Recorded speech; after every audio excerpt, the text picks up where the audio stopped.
So in the last section, we were talking about the changing relationship of those who dominate this region. We have the Teutonic Knights in Livonian order. We have the Danes. We have the Swedes, and the last chapter of this really are the Russians. And the Russians again come back later on under the Soviet power, but the Russians have a very successful war against the Swedes called the Great Northern War. This takes place between 1700 and 1721. Treaty of Nystad ends the war, and basically Peter the Great, the Tsar of Russia, gains total control of the Baltics. And this includes Estonia and Latvia and much of present-day Lithuania. And when the Russians gained this region, again, not much changes in terms of local politics. We have German barons still in place, still controlling this region in terms of the land holdings and kind of the elite positions in society.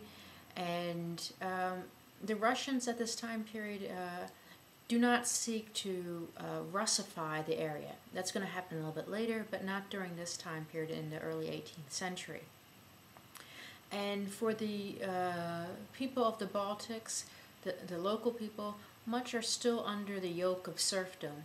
And that means, it's one step above slavery or so, and they have very little power to have freedom of movement, and they're just basically poor peasants in an agricultural and timber-producing region.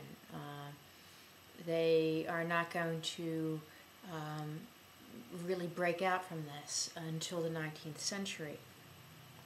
So we have Russian control during this time period as part of the Russian Empire, and the Baltics are just a region of the Russian Empire, and they become part of Russian history really during this era. And what's interesting, if you talk to Estonians and Latvians and Lithuanians, oftentimes they totally ignore this part of their history, totally ignore the fact that Russia was ever dominating this area. They always discuss it as if when they came and took control in post-World War II or in World War II era, but they don't discuss that Russia, they were part of the Russian Empire for a very long time.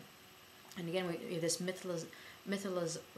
mythologizing of history. And even if you look on Wikipedia, I was just checking out because I find it entertaining as to what actually is written. This whole era is not even discussed in the Estonian section. Always be careful of Wikipedia in general, but there's some funny things on there. So, part of the Russian Empire, and during this time period, Peter the Great is establishing St. Petersburg as the capital city. He's draining the marshes of that area, and he's using serf labor, and there are of course probably serfs that come from this region as well to help in that project.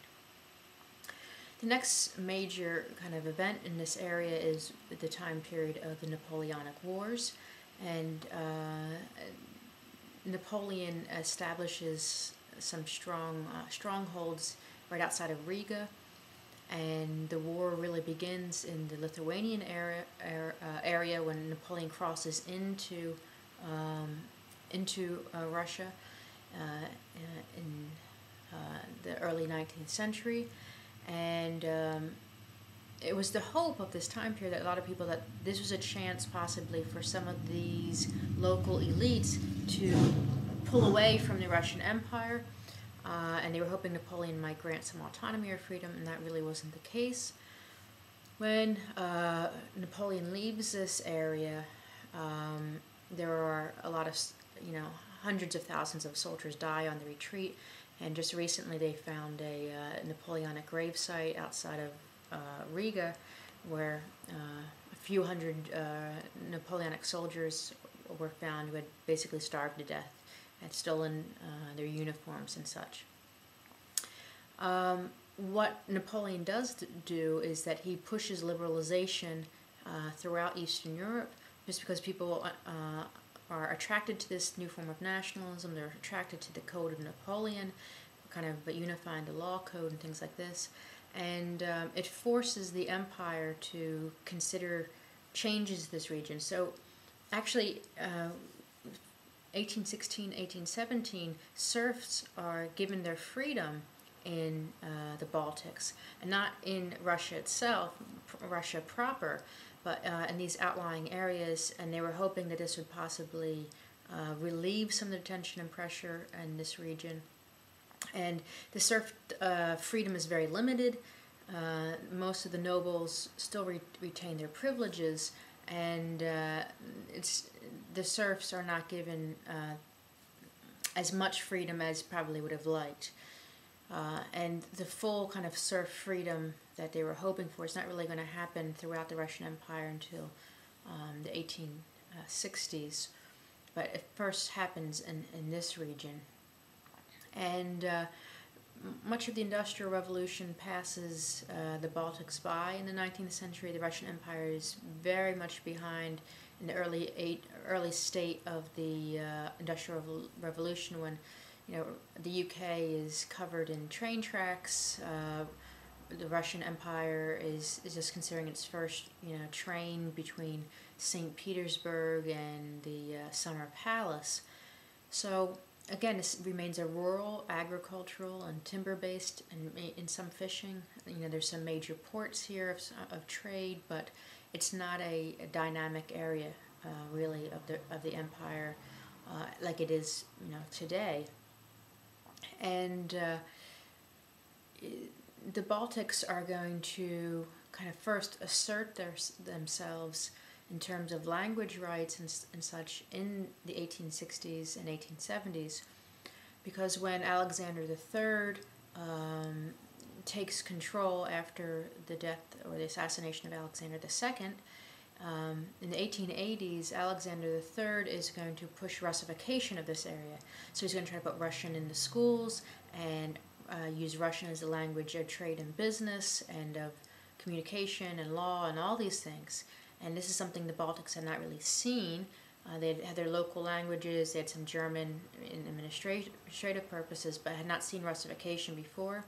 And the University of Dorpat, which is in today the city of Tartu, they forced the professors to teach in Russian as well. And this kind of really sparks a small there's a small nationalist movement anyway in Estonia, Latvia, Lithuania, and this really pushes them towards full nationalism and wanting rights. And this policy is going to be very detrimental to the relationship of Russia to the Baltics, and still remembered today in many ways. In 1905, Russia experiences a revolution against Tsar Nicholas II due to his policies in the Far East. And there are uprisings in 1905, and they're also seen in places like Tallinn and Riga and such as well. So as other areas erupt in Russia, the Baltics erupt as well, looking for more freedoms and pushing for democratic reform in many ways. That democratic reform is really not going to reach this area until the post-World War, First World War era. So early 20th century, Estonia and Estonians are starting to push their national agenda. Latvians, Lithuanians are doing the same thing. They've codified their languages by this point. They're starting the beginnings of a national literature, a national culture. There were small movements of this in the 19th century with some poetry and such being written in native languages. And there's a push for rights of these nations, and again with the fear that they might die out if their language is eliminated from the area. And that's where we'll stop before I get on to World War I and interwar years.